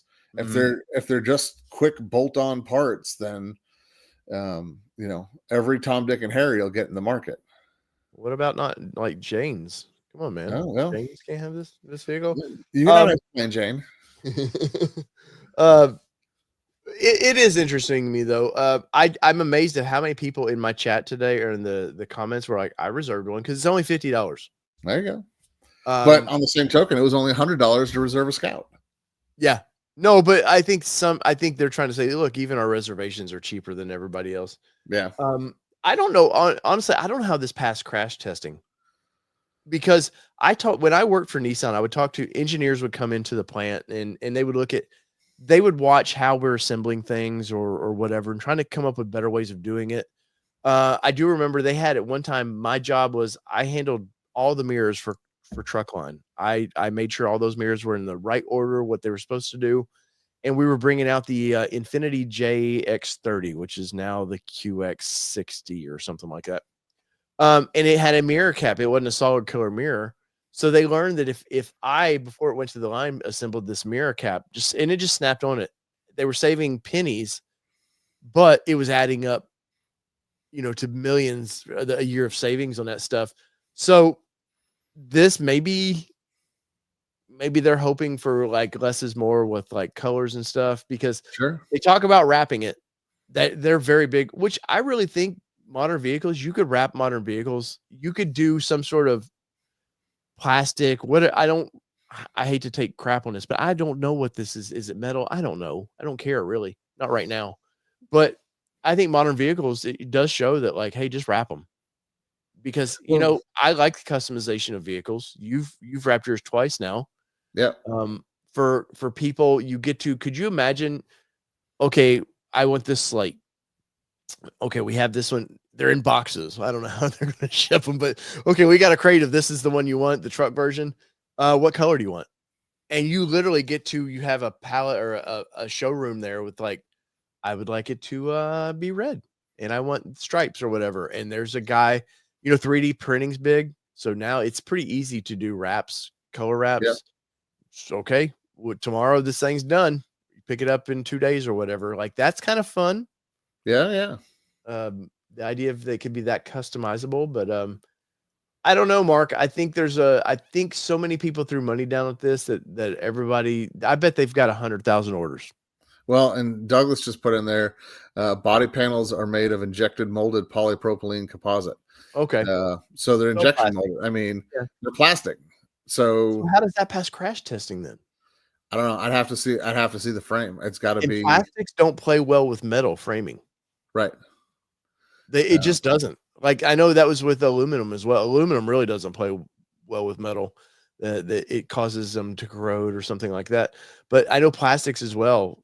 And it's not really that for corrosion or anything. It's a more of a they don't hold up to vehicles move, shaking all the time, and things don't tend to hold up very well. Well, and the problem is, I mean, speaking of someone that's wrapped their vehicle, MC Mark. well, it's it ain't cheap. I mean, coming from the factory, we talk about, oh, this color, this paint option is a $900 upcharge. Mhm. You want to, wrap your truck rapid red. My Bronco was $3,800. So there's, you want that custom printed green black with the 77 on the side, the sport, look or whatever. That's going to be another, $3,500 charge to the vehicle to Yeah. get it wrapped and stuff like that. And Well, then, suddenly you're into a $40,000 vehicle yeah, that can go 200 miles, maybe. and I don't know if they'll, because of the size, the wrap may cost less and stuff like that. But a flat color will be obviously cheaper. But you start getting this printed stuff. I mean, that stuff gets expensive, and then you've got to find someone 3M certified. What size or what thickness of wrap film are you using? Mine carries, I think mine is an 8-year wrap, is what I was told from the guy that did mine. But I do not see you having that on there for 8 years. oh no, I've already designed the next one, so it may last another year before it gets pulled and I rewrap it. But and that's the fun thing about the Broncos is doing something like the wrapper, the changes and stuff like this. But we'll see how this goes. Yeah. Ultimately, as the person said in the comments, we should be happy to see things like this. Yep. Doesn't cost me a penny to sit here and look at it online and go, well, it's interesting. I'm not going to hit the reserve button. I can guarantee you that one. It's not that interesting to me. Maybe a first time buyer, maybe this is the target they're going for, or there's a retiree that just needs something, that'll get them from point A to point B. I do love, let me see if I can find this real quick. They had something kind of interesting where they were showing, look here, you can swap and add all the stuff at any time. There was something they showed about the mileage of it. I did find it I do love the F-150, the old 70s F-150 lights on it. Oh yeah. Let's see. Oh, here it shows sizing. Ford Maverick. Look, it's tinier than a Ford Maverick. Here's the 85 pickup truck that is just a hair bigger than. Where let me hide this for a second so I can find this. But they do a charging. Here it is. So this was interesting to me. Like, oh no, look, I can get from LA to San Diego or Phoenix to Tucson, Chicago to Milwaukee. That sounds like, oh wow. But if you actually got on a map and look how far, like LA to San Diego is a 2-hour drive. Yeah. It's not that far. Chicago to Milwaukee, which I've done. I did it last year. 1.5-hour drive. Like these on print look, ooh, that's pretty amazing. But in reality, those aren't very long drives. Yeah, Tucson to Phoenix, that's another couple hours. Yeah. But okay, so here 240 miles is the bigger battery. So in reality, if you can get 200 miles out of that, yeah. And but I promise you, the heat in Phoenix is going to zap that battery. Yes, and Slate projected estimated ranges are this. But yeah, I know it sounds like I'm beating up on this thing, and I slightly am. I always worry. I tell you guys with the aftermarket, when you see like the hardtop issues and all this, be very wary of people. This is a rendering that you're seeing. This is not a real one. I did see real ones at their press launch, but what you see is a rendering. Be careful what you're throwing. Even $50 to some people is a lot of money. Be careful what you're throwing your money at, because in many cases it doesn't come true. And I know Canoe, I don't know if they're on their website. I'm just curious real quick if they website's even up anymore. No, I don't see a website and pull it up on the old Googles anymore. But they were taking $100 deposits till they died. And guess what? That was the way it was with Advanced Fiberglass. They till the day they filed bankruptcy were taking deposits. Don't get screwed out of your money. There is all I got to say. So I'm curious. Canoe company filed bankruptcy and led to cease of operations. Plans to liquidate its assets. Yep. And they had a plant. Everybody, Oh, yeah. They had a plant ready to go. They were training staff, and well, no longer with us. So, Mark, what's going on in your world, man? I know you had the Ranger. How you doing? All right. Ranger's good. I've got to like quit tinkering with it. I know the guy that said he wasn't going to modify it. Yeah, from no mods to everything I've done, and I'm going to do a video on it, and it's a mod world. But I have a feeling with things coming to fruition down the road that you better leave it alone. Yeah, we'll have to see what goes on. But and I've said it before. Like I had a very specific when I started looking at the Ranger. You self-complimented on the stance now that it's leveled out, and I have the Bronco tires. Looks great. I had a very specific 70s kind of look that I was going for with that truck, and it's kind of there. I still want the big light bar above the cab, with the rails down into the bed. Big 7-inch, KC lights or something like that. Maybe the 8-inch Nova sight. But I had a very specific look for that, and we'll see how that continues to go. But people will see a change coming in the Bronco. That's tied up some money, so I've got to, watch how many mods I'm trying to do, how many vehicles I'm trying to mod at the same time. And I still have a garage full of parts that somebody else is waiting on having put in their Bronco. So I'm sure she's still listening and is. Can you go ahead and get possibly. But I've got plenty of work around the house to keep me busy, spinning wrenches. I'm sure you'll have something else come in for the Raptor that I'll come over and give you a hand on. I've got a new IAG table for the back of it that I want to get installed. I've got the med cabinet from Mountains to Metal that I need to put in. I was told I wasn't going to put it in. Not that I don't like the product. I just wasn't going to, for whatever reason. I just was like, moved on. Kelly informed me that was to be put back in the Bronco. So Nick, if you're listening, it will be back in the Bronco. Mama Bears, I'm just the guy like Mark is to me for electrical. I'm just the ability to put things in the vehicle for you. I'm other than that, it's her vehicle, I guess, and I can't really dictate what goes on there. But I really don't have a ton for this. I do have a story coming up on it about it that's not a happy story. Oh yeah, I'll leave it. Mark knows what that is. I'll leave it at that. But past that, dude, just driving it, I've got a review on the tires that will be coming up. I've got to get us to the Iron Gap for our next off-roading trip. Yeah, let me get the work on the Bronco done first, because I definitely want to test all of that stuff out. Yeah. And then we'll hit the gap. Nice. You gotta mind the gap, buddy. Yeah. So yeah, I don't think like I have no plans for a front bumper as of now for it. Mhm. We do know that I will say the weight um, they decided to unload 24s at the end of the year is ruined my resale value of this thing. So I'm Oh probably yeah. stuck in it for a year or two more than I wanted to be. Um, maybe maybe they come up with a new Raptor version. I did drop that video talking about some things I foresee coming. So maybe they pull me out of it that way. But no, really, I'm just happy driving it. First impressions of the Kumo MT-71 tires have been pretty good. Yeah. I've been very, very other than it's a stiffer sidewall tire, which I knew. Yeah.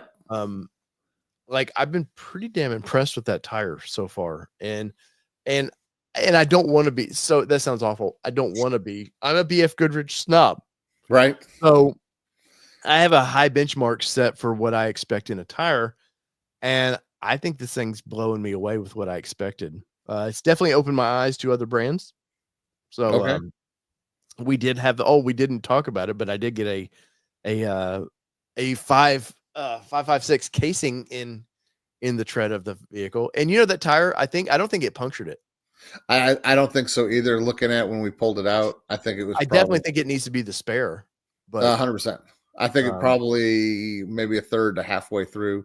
yeah. Um, I swear I wiggled it at first and could hear air coming out, but when I pulled it out, you would have thought yeah, it's nothing. But no, like for you, any big plans? Are you ever going to add a winch to yours? probably not. I don't.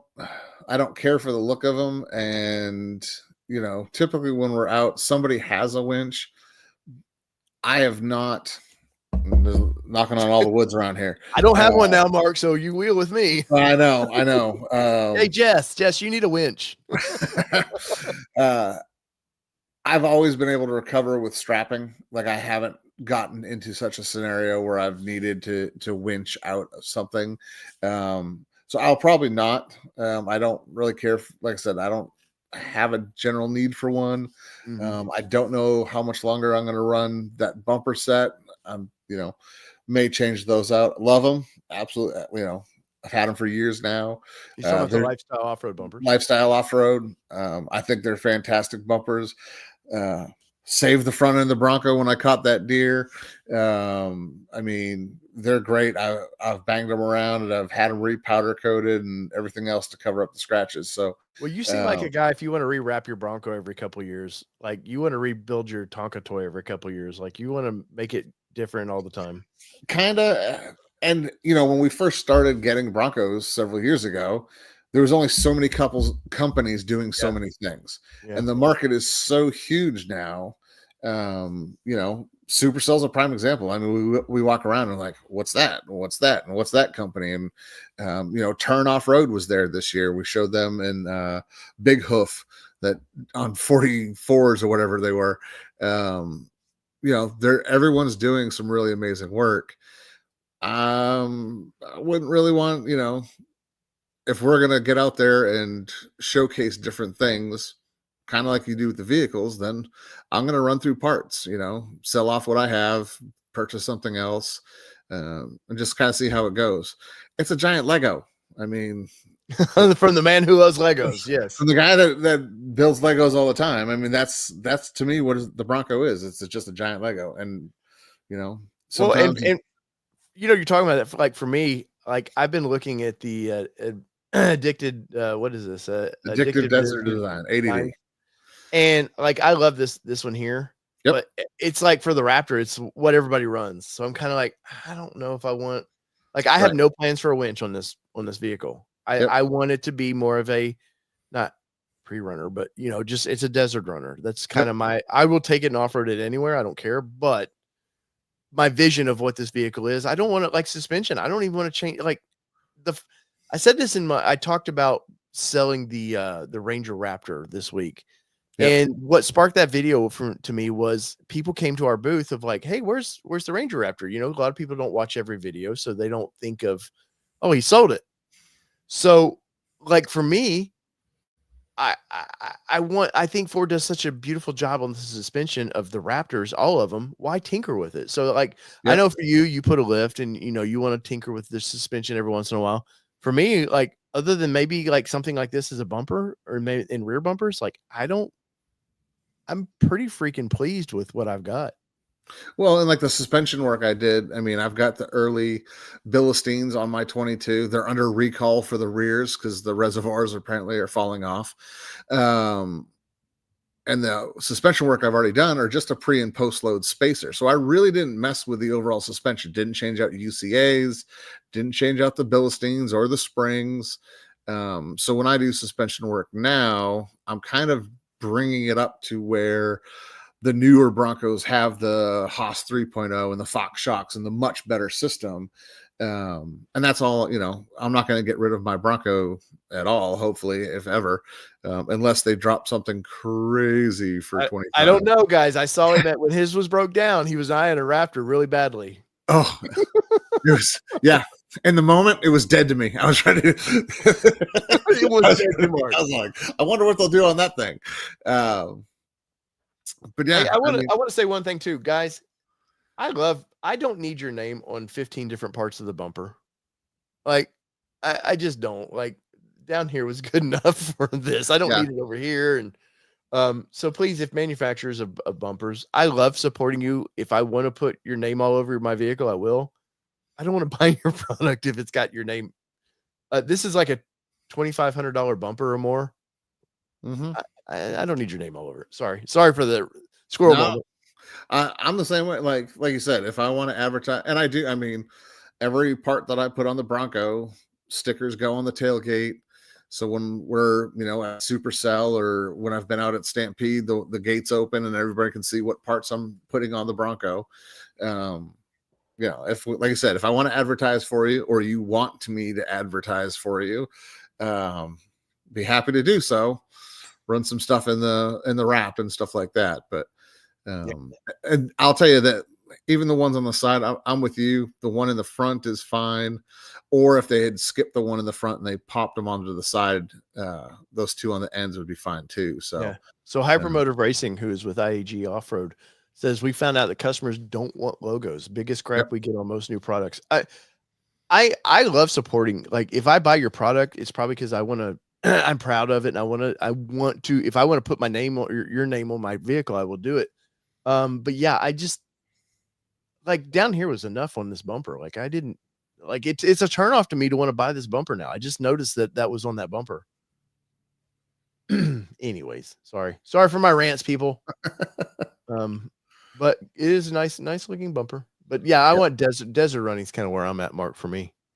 Yeah, and that makes sense completely with the Raptor and what the Raptor is all about. So I'd have been in the same boat with that sort of thing.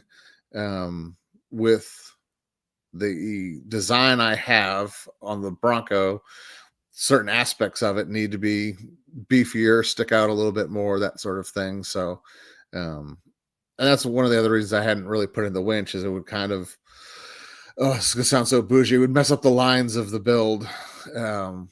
But just put ATM cover.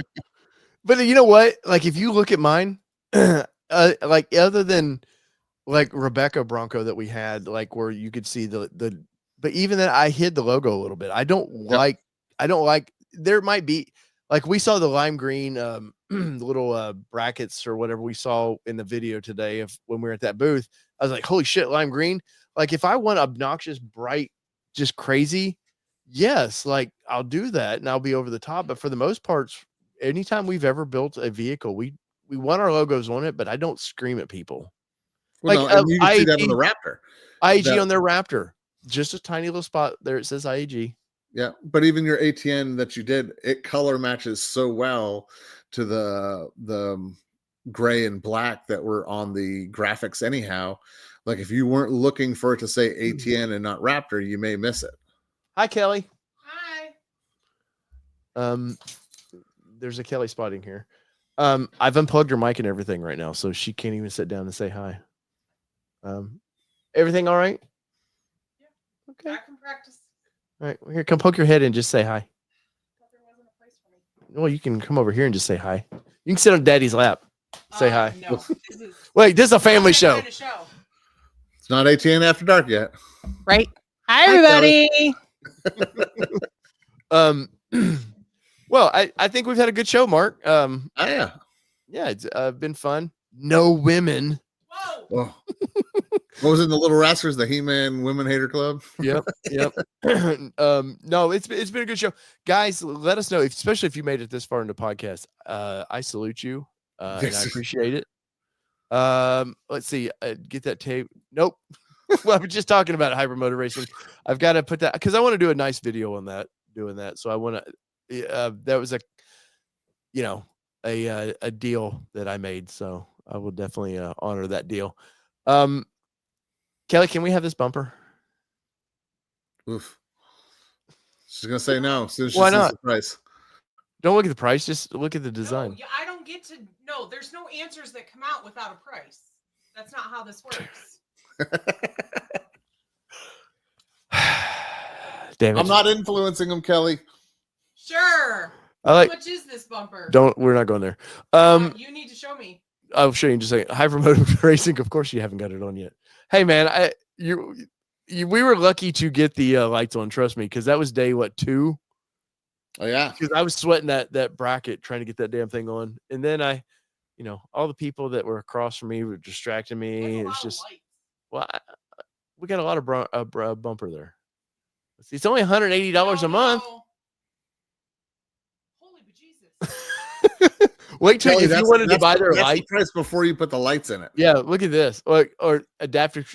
There's 189 more because of the adaptive cruise control bracket. If you want their lights, look, those are Baja design lights, so they think a pretty penny of those. All right, let's just quickly watch this. Let's I'm just gonna quickly outfit this thing. No, wait, I'll show you. I'm just quickly throwing lights, whatever their lights they're saying. Now let's look at the price. That's ridiculous. $4,000 for one bumper. What about the skid plate? Don't worry about it. How much is the skid plate? I don't know. Where's it at? Up to the top. Oh, yeah, we need to. Oh my goodness! God. $700 for the skid plate. I think we sold the Petersons those skid plates for $100. Jim, did you ever pay me, by the way? Cash that check. Yes. I now have to cash that check. Yes. Yeah. Well, hey, Addicted Desert Designs, if you would like to sponsor the show, the product for review, I would definitely like to review it.